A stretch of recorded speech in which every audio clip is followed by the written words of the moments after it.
نام ان کا محمد ہوگا، باپ کا نام عبداللہ ہوگا، اہل سیر لکھتے ہیں والدہ کا نام آمنہ ہوگا، لقب ان کا مہدی ہوگا، لقب ان کا مہدی ہوگا۔ فرمایا کہ جب مدینہ کا جو خلیفہ ہوگا اس کا انتقال ہو جائے گا، لوگ امام مہدی کے بارے میں فیصلہ کریں گے کہ ان کو اپنا حکمران بناتے ہیں، یہ حکومت ہمارے اوپر کریں گے۔ لیکن امام مہدی وہاں سے پتہ چلے گا جب لوگ ان کو مجبور کریں گے، مدینہ سے بھاگ کے مکہ آ جائیں گے، حجر اسود کے قریب ہوں گے، لوگ پہچان لیں گے، 40 سال کی ان کی عمر ہوگی، لوگ ان کو مجبور کریں گے کہ آپ حاکم بن جائیں، حکومت سنبھال لیں۔ جب لوگوں کے مجبور کرنے کی وجہ سے یہ حاکم بن جائیں گے، اللہ کے نبی نے فرمایا 40 کتب ابدال ان کے ہاتھ پہ بیعت کریں گے، پھر علماء ان کے ہاتھ پہ بیعت کریں گے۔ امام بخاری غالباً ایک حدیث آتی ہے، امام بخاری نے نقل کیا، امام بہقی نے اس روایت کو نقل کیا، اللہ کے نبی نے فرمایا کہ اگر برف کے اوپر گھسٹ کر بھی آنا پڑے، امام مہدی کے ہاتھ پہ آ کے بیعت کر لینا، امام مہدی کے پاس آ کے پہنچ لینا۔ جب ان کو خلیفہ بنائیں گے، جب امام مہدی آئیں گے، ساری جتنا انصاف قائم ہو جائے گا۔ قسطنطنیہ پہ فتح، 3 جماعتیں ہوں گی،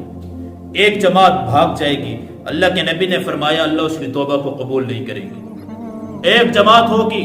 جو شہید ہوگی، اللہ کے نبی نے فرمایا احد اور بدر کے شہداء کا مقام پائیں گے،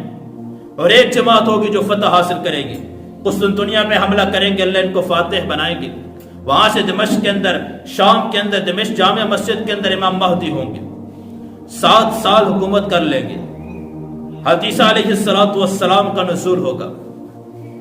امام مہدی ہیں کون؟ حضرت حسن کی اولاد سے، ایک روایت میں حضرت حسین کی اولاد سے، ایک روایت میں حضرت فاطمہ کی اولاد سے، لیکن تطبیق بٹھاتے ہیں کہ ہیں تو اما جان حضرت فاطمہ کی اولاد سے، باپ کی طرف سے حضرت حسن کی اولاد سے، ماں ان کی جو ہوگی حضرت حسین کی اولاد سے ہوں گے۔ امام ملا علی قاری رحمہ اللہ مشکات شریف کی شرح مرقات کے اندر، یہ وہ شخصیت ہے ملا علی قاری کہ بیک وقت یہ محقق بھی ہیں، محدث بھی ہیں، اور بہت بڑے تحقیق کرنے والے محقق ہیں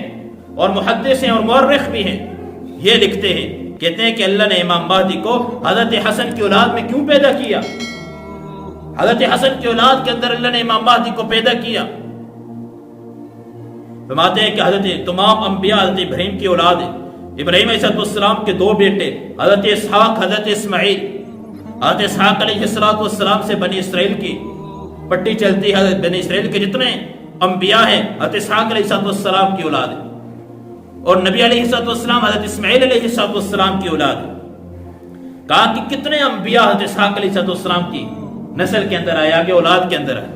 لیکن حضرت اسماعیل علیہ السلام کی نسل کے اندر ایک ہی آیا، لیکن سب پہ باری، خاتم النبیین بنا کے اللہ نے بھیجا۔ حضور صلی اللہ علیہ وسلم سارے نبیوں پہ باری ہے، سارے نبیوں سے اونچا مقام رکھنے والے ہیں، سارے نبیوں کے امام الانبیاء ہیں۔ کہا ادھر اللہ نے حضرت علی کو 2 بیٹے دیے، ایک حسن ہے، ایک حسین جو بڑے ہوئے، تو ایک کی اولاد سے، حضرت حسین کی اولاد سے بڑے بڑے اولیاء آئے، امام باقر آئے، امام جعفر آئے، علی رضا آئے، بڑے بڑے امام زین العابدین آئے، بڑے بڑے اولیاء آئے، اللہ کے ولی گزرے۔ لیکن امام حسن کی اولاد کے اندر بھی گزرے، لیکن ان کا نام باقی نہیں ہے، ان کا نام باقی نہیں ہے۔ کہا لیکن اللہ رب العزت نے ان کو ایک ہی دیا، امام مہدی، جیسے حضرت اسماعیل کی نسل میں ایک ہی نبی آئے ہیں، سب پہ باری ہیں، سب سے اونچا مقام رکھنے والے ہیں۔ کہا کہ اللہ رب العزت نے حضرت حسن کی اولاد کے اندر امام مہدی علیہ السلام کو بھیجا، اور امام مہدی جو سارے کے سارے اولیاء کے سردار ہیں۔ یہ ویسے نہیں ہوتا، ویسے نہیں ہے کہ حضرت حسن کی اولاد میں اتفاقاً آگے اللہ رب العزت نے چنا ہوگا، کچھ چناؤ ہوا ہوگا، کچھ صفات ہوگی، کچھ وجوہات ہوگی جس کی وجہ سے اللہ رب العزت نے حضرت حسن کی اولاد کے اندر پیدا کیا۔ ایک وجہ جو سامنے نظر آ رہی ہے، اللہ کے نبی منبر پہ بیٹھے ہوئے، حضرت حسن پاس ہیں، اللہ کے نبی کبھی حسن کو دیکھتے ہیں، کبھی سامنے مجمع کو دیکھتے ہیں، پھر حسن کو دیکھتے ہیں، پھر مجمع کو دیکھتے ہیں۔ صحابہ سے کہنے لگے میرا یہ جو چھوٹا بیٹا ہے، حضرت حسن کے بارے میں اشارہ کر کے، یہ جو چھوٹا بیٹا ہے، ایک وقت آئے گا میری امت کی 2 جماعتیں بنے گی، ان 2 کے درمیان اختلاف پیدا ہو جائے گا، اللہ اس بچے کو سریہ بنائیں گے جو ان دونوں جماعتوں کے درمیان صلح کرائے گا، امت کو ایک جھنڈے کے نیچے لا کے کھڑا کرے گا، امت کو ایک جھنڈے کے نیچے لا کے کھڑا کرے گا۔ اور واقعی وہ وقت آیا، خلافت راشدہ 30 سال، 2.5 سال ابو بکر صدیق کی، 10 سال حضرت عمر کی، 12.5 سال حضرت عثمان کی، 4.5 سال حضرت علی کی، اور 6 مہینے حضرت حسن کی۔ یہ 30 سال اللہ کے نبی نے خلافت راشدہ کے بتائے۔ یوں ہی ہوا، 30 سال بڑے امن کے گزرے، بڑے اچھے گزرے۔ 30 سال کے بعد امت کے درمیان شدید اختلاف ہوا، حضرت حسن سریہ بنے، دونوں کے درمیان اتفاق ڈالنے کا۔ ادھر امیر معاویہ ہے، ادھر حضرت حسن کے ہاتھ پہ بیعت ہے، حضرت حسن حضرت حسین سے مشورہ کرتے ہیں، قیس بن سعد سے جو ان کے دوست ہیں قریبی، مشورہ کرتے ہیں کہ امت ساری کی ساری ایک جھنڈے کے اندر آ جائے، ہمارا اختلاف کفر اسلام کا نہیں ہے امیر معاویہ رضی اللہ تعالیٰ عنہ سے، ہمارا ان کے ساتھ کوئی کفر کا اسلام کا وہ والا اختلاف تھوڑی ہے، ہمارا جو آپس میں اختلاف تھا وہ حضرت عثمان رضی اللہ تعالیٰ عنہ کے قاتلین کا، ان سے بدلہ لینے کا اختلاف تھا۔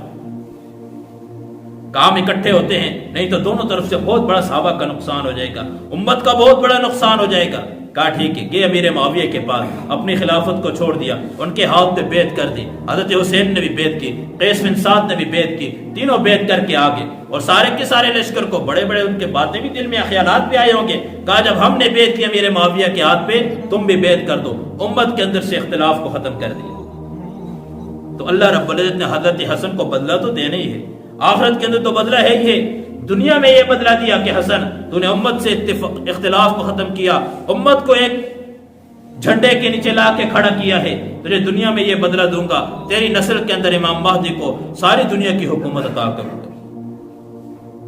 ساری دنیا کی حکومت امام مہدی کو دوں گا۔